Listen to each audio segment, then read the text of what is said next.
අදත් ඔයගොල්ලෝ හැමෝම සාදරයෙන් පිළිගන්නවා අපේ කෝඩ් පොඩ්ඩා YouTube නාලිකාව වෙතට. හොඳයි. අද අපි කතා කරන්නේ flow chart ගැන. අපි බලමු flow chart කියන්නේ මොකක්ද කියලා. What is the flow chart? Flow chart it's a graphical representation sequence of operation. ඒ කියන්නේ අපගේ program එකේ සියුම් operation graphical interface එකකට අරගන්න එක තමයි මේ සරලම flow chart කියලා කියන්නේ.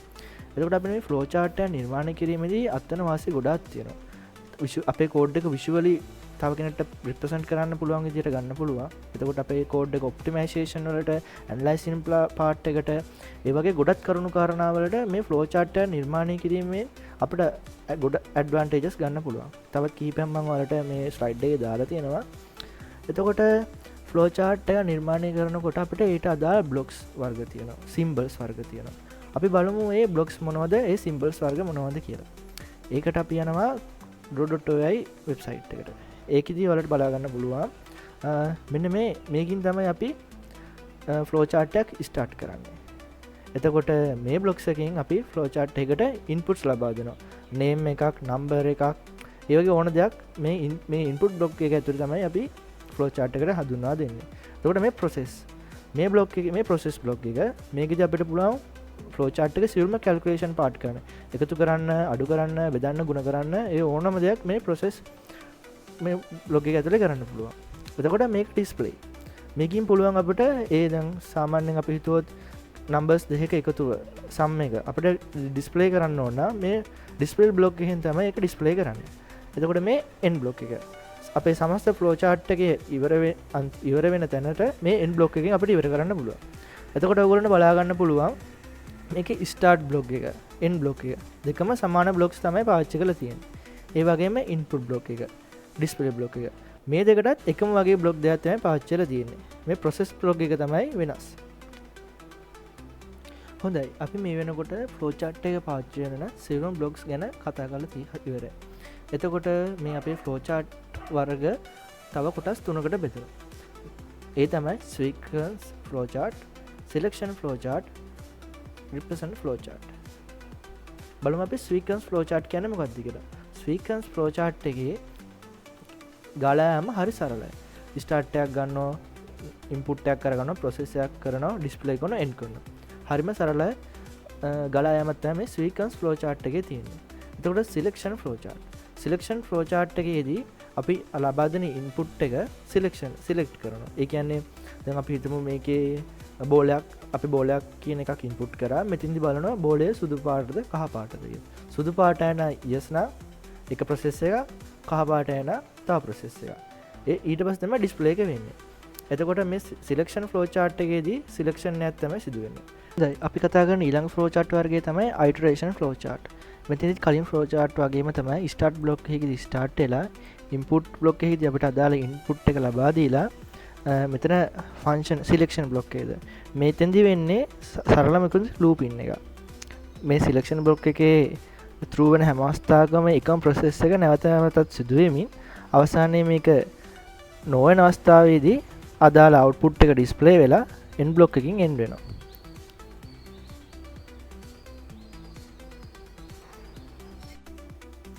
මම හිතනවා මේ නෝඩේ යාළුවන්ට flow chart වල පාවිච්චි කරන blocks ගැන, flow chart mainly බෙදෙන category වර්ග තුන ගැන හොඳ අවබෝධයක් තියෙනවා කියලා. දැන් අපි බලමු flow chart යොදාගෙන ගැටලු කිහිපයක් විසඳා ගන්න ආකාරය. මගේ පළවෙනි ගැටලුව තමයි calculate the area of the rectangle. දැන් මේ rectangle එකේ area එක හොයන්න තමයි දැන් අපිට තියෙන්නේ. මේ වෙනකොට අපි යන draw.oy එකට.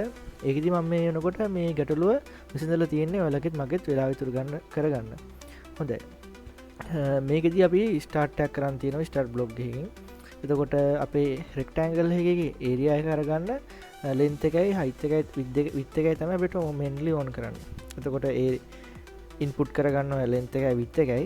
ඊට පස්සේ area එකේ processor block එක ඇතුළේදී අපි ඒක ගුණ කරනවා. length එකයි width එකයි ගුණ කිරීමේදී තමයි අපිට area එකක් ලැබෙන්නේ. ඊට පස්සේ display block එකේදී අපි ඒක display කරනවා. ඊට පස්සේ end කරනවා. හරිම සරලයි මේ ප්‍රශ්නේ. හොඳයි, අපි ඉක්මනට යන් ඊළඟ ගැටලුවට. ඊළඟ ගැටලුවේ තියෙන්නේ check if number is even or odd. හොඳයි, අපි බලමු මේක කොහොමද කරන්න කියලා. හරි, මේ තමයි ඒ ගැටලුවට පිළිතුර. මෙතනදිත් අපි අනිත් කලින් ඒදී වගේ ස්ටාර්ට් බ්ලොක් ගිහින් පටන් ගන්නවා user number ඉන්පුට් කරනවා. එතකොට මේක ඉන්පුට් බ්ලොක් එකකින් අපි ඉන්පුට් එක ලබා ගන්නවා. ඊට පස්සේ මෙතන සිලෙක්ෂන් එකක් තියෙනවා. සිලෙක්ෂන් එක.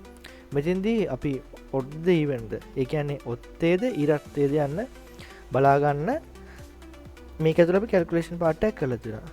අපි සාමාන්‍යයෙන් ඔත්තේද ඉරත්තේද බලන්නේ ඒ නම්බරේ දෙකින් ඉතිරි නැතුව බෙදනවා නම් ඒක ඉරත්තේ සංඛ්‍යාව. ඉතුරු වෙනවා නම් ඒක ඔත්තේ සංඛ්‍යාව. මෙතෙන්දී අපි අහනවා if block එක ඇතුළේදී number mod එකකින් කියන්නේ ඉතිරිය කියන එක. ඉතිරිය සමානයිද බිඳුවට. මෙතෙන්දී yes වුණොත් display කරනවා this number is even. no වුණොත් display කරනවා this number is odd. එතකොට මෙතෙන් තමයි connector. මේ connector එක. මේකේ දෙකේම අවසානයේ end එක නිසා මෙතන connector එකකට දාලා අපි program එක end block එකකින් end කරනවා. හොඳයි අපි යමු ඊළඟ ප්‍රශ්නෙට. ඊළඟ ප්‍රශ්නේ තමයි find the largest of two numbers. ඒ කියන්නේ මෙතෙන්දී තියෙන්නේ විශාලතම සංඛ්‍යාව සොයන්න. මේකෙදි flow chart එක මම කලින් නිර්මාණය කරලා තියෙනවා. ඒකෙදී අපි කලින් වගේම තමයි start block එකකින් පටන් ගන්නවා. ඊට පස්සේ input block එක ඇතුලේ numbers දෙකක් input කරනවා number 1 number 2.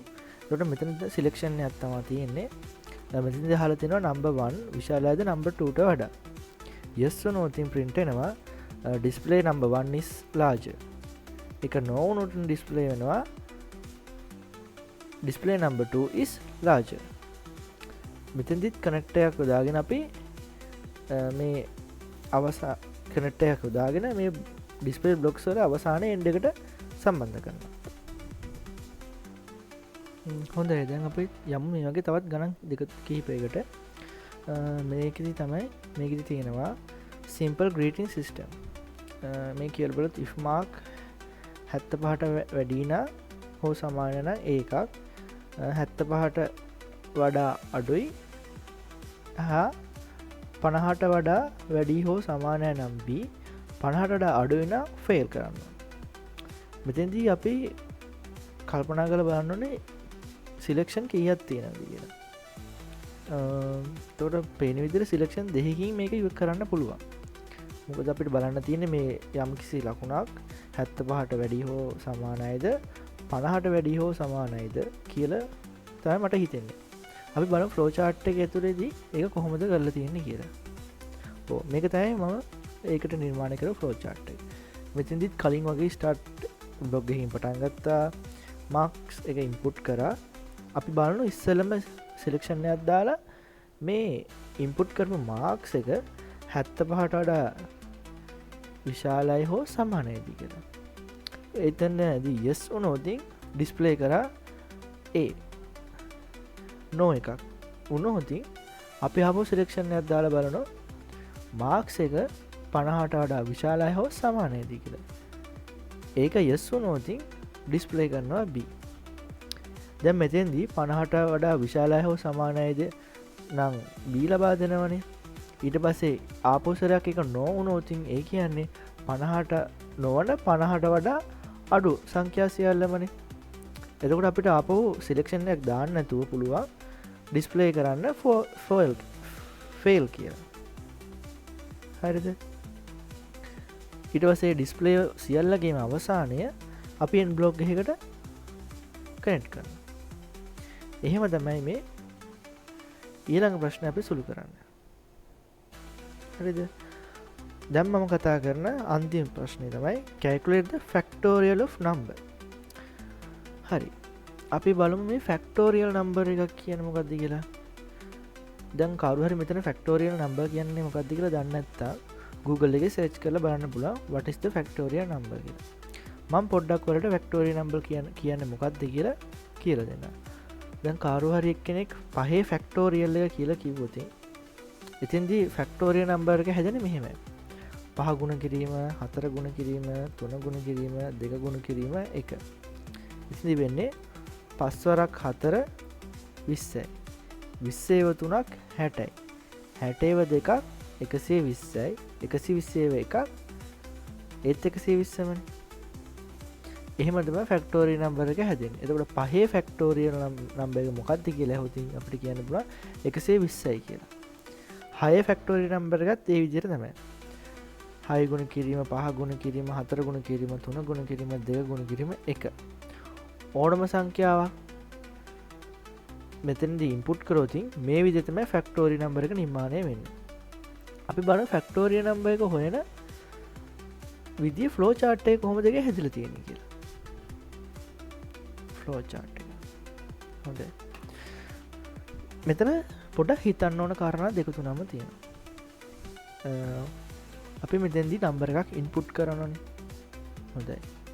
එතකොට ඉන්පුට් කරන නම්බරේ ඔයාලට පේනව නේද? ඉන්පුට් කරන නම්බරයට වඩා අඩු වෙන්නේ නේද මේ හැම සංඛ්‍යාවම තියෙන්නේ. ඒ කියන්නේ අඩු වෙවි යන්නේ. මේ පහට වඩා 4 එකක් අඩුයි. 4ට වඩා 3 එකක් අඩුයි. 2 එකක් අඩුයි. ඊට පස්සේ 1. හොඳයි. අපි මෙතන f කියලා වේරියබල් එකක් හදා ගන්නවා. මොකද අපි මේ හැම කියන්නේ මේ එකතු වෙන ගණන් ඔක්කොම එකතු වෙන්නේ මේ f එකට. ඔයාලට ඒක තේරුම් නැත්නම් මම ඉස්සරහට කතා කරනකොට තේරෙයි. මෙතන if මෙතන සිලෙක්ෂන් එකක් දානවා. මොකද්ද මේ සිලෙක්ෂන් එක? අපි මේ ලූපින් එක බිඳුවේදී නවත්ත ගන්න ඕනේ. මොකද මේ ගුණවීම බිඳුවත් එක්කත් ගුණ වෙනොත් මෙහි කියාගත් බිඳුව වෙනවා. කියන්නේ බිඳුව වෙන්න කලින් අපි මේක නවත්ත ගන්න ඕනේ මේ ලූපින් එක. හරි. දැන් හිතන්නකෝ කාරු හරි කෙනෙක් නම්බර් 5 ඉන්පුට් කරා. හරිද? ඔන්න නම්බර් 5 ආවා. බලනවා 0 එකට වඩා නම්බර් 5 විශාලයිද කියලා. විශාලයිනේ. හරි. yes එක. yes එකකදී yes එක මෙතෙන්ට එනවා. මෙතනදී f අගය 1යි. එතකොට නම්බර් එක 5යි. හරිද? තේරුණානේ. එතකොට 5 වර 1 5යි. එතකොට මේ f ට ඒ පහ පැවරෙනවා. ඊට පස්සේ ඊළඟ ස්ටෙප් එක. අර නම්බර් එකෙන් එකක් අඩු කරනවා. 5න් එකක් අඩු වුණාට පස්සේ 4යි. ආපහු මෙතනට එනවා. දැන් මෙතන නම්බර් එකේ අගය 4යි. 4 බිඳුවට වඩා විශාලයිද බලනවා. විශාලයි. මෙතනට එනවා. දැන් මෙතන f අගය කීයද? මෙතන f අගය 5යි. මොකද අපි කලින් 5 එක 5යි කියලා අරගෙන f ට 5 බවර ගත්තනේ. හරි. ඒකට දෙවෙනි වටේදී මෙතන තියෙන f 5යි. මෙතන තියෙන නම්බර් එක 4යි. 4 වර 5 20යි. 20 මේ f ට පවර ගන්න. හරිද? ඊට අප පල්ලෙහාට එනවා. නම්බර් වල තියෙන කීයද? 4යි. 4න් එකක් අඩු වුණාම 3යි. ආපහු යනවා මෙතෙන්ට. 3යි. බිඳුවට වඩා 3 විශාලයිද? ඔව්. මෙතෙන්ට එනවා. මේ f යගේ 20යි. එතකොට මෙතන 3යි. 3 වරක් 20 60. හරිද? එතකොට මේ f යගේ 60 වෙනවා. ආපහු මෙතන එනවා. මෙතන තිබෙත් 3නේ. 3න් එකක් අඩු වුණාම 2යි. ආපහු මෙතනට යනවා. 2 බිඳුවට වඩා විශාලයිද? ඔව්. ඊට ආපහු මෙතනට යනවා. මෙතන තිබ්බේ 60නේ. මෙතන තියෙන නම්බර් 2. තේරුණාද ළමයි? දෙවරක් 60 120යි. f යගේ 120 වෙනවා. හරිද? ඊට පස්සේ ඊළඟ ස්ටෙප් එක. තියෙන 2නේ. 2න් එකක් අඩු වුණාම 1යි. අපහු මෙතනට යනවා. බිඳුවට වඩා 1 විශාලයිද? ඔව්. මේ ස්ටෙප් එක. ඊට පස්සේ එක්වරක් මෙතන තියෙන 120නේ. කලින් ගත්ත විදිය මතකයි නේද? එතකොට මෙතන තියෙන 120. 120 ඒවා එකක් 120යි. නම්බර් වල තියෙන 1යි. ඒකෙන් එකක් අඩු වුණාම බිඳුවයි. බිඳුවට වඩා විශාලයිද? නෑ. නැති නිසා n else වෙලා ඒක ඩිස්ප්ලේ වෙනවා f. f කියන්නේ මෙහි ෆැක්ටෝරියල් එක. එතකොට මෙතන ඩිස්ප්ලේ වෙන්නේ f එක. ඔන්න අපිට මෙතන දාන්න හැකි yes no.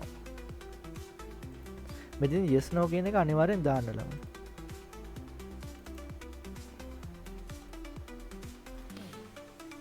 හරිද අපි එතකොට ෆැක්ටෝරිය නම්බර් කියන එකත් සුළු කරා ෆ්ලෝ චාර්ට්ටයක් යොදාගෙන මේ කියපු එක තේරුම් නැත්තා වල කොලයක් කරගෙන මං කියපු විදියට ඉන්පුට්ස් එන තැන් අවට්පුට්ස් එක වැටෙන විදිය ලියල බලන්න හරි ඊළඟ ගාන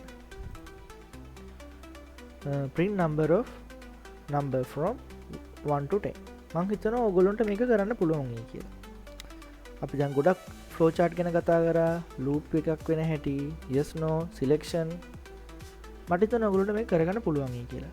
ඔයගොල්ලෝ මේක කරලා කමෙන්ට් සෙක්ෂන් එකේ දාන්න කොහොමද ඔයගොල්ලෝ ඒක කරේ කියලා. ගැටලුවක් තියෙනවා නම් ඒකත් කමෙන්ට් සෙක්ෂන් එකේ දාන්න. ඕන වෙලාවක මම රිප්ලයි කරනවා. හොඳයි. Thank you for listening. මං හිතනවා මේ ෆ්ලෝ චාර්ට් කියන්නේ මොකක්ද කියලා ඔයගොල්ලන්ට තේරුණා කියලා. මේක තමයි මගේ පළවෙනි වීඩියෝ එක ප්‍රශ්න ඇති වෙන්නේ නැති එක සද්ද ඇෙන්නේ නැති ඒ ගැන මුකුත් හිතන්න එපා. ෆ්ලෝ චාර්ට් වලින් අපි මේ පටන් ගත්ත ගමන ඉස්සරහට තව තවත් ප්‍රෝග්‍රෑමින් ලැන්ග්වේජස් ගැන එතකොට OOP ඒ වගේ ගොඩක් දේවල් ගැන මම කතා කරන්න බලාපොරොත්තු වෙනවා. සබ්ස්ක්‍රයිබ් කරලා කෝඩ් පොඩ්ඩත් එක එකතු වෙලා ඉන්න. Thank you.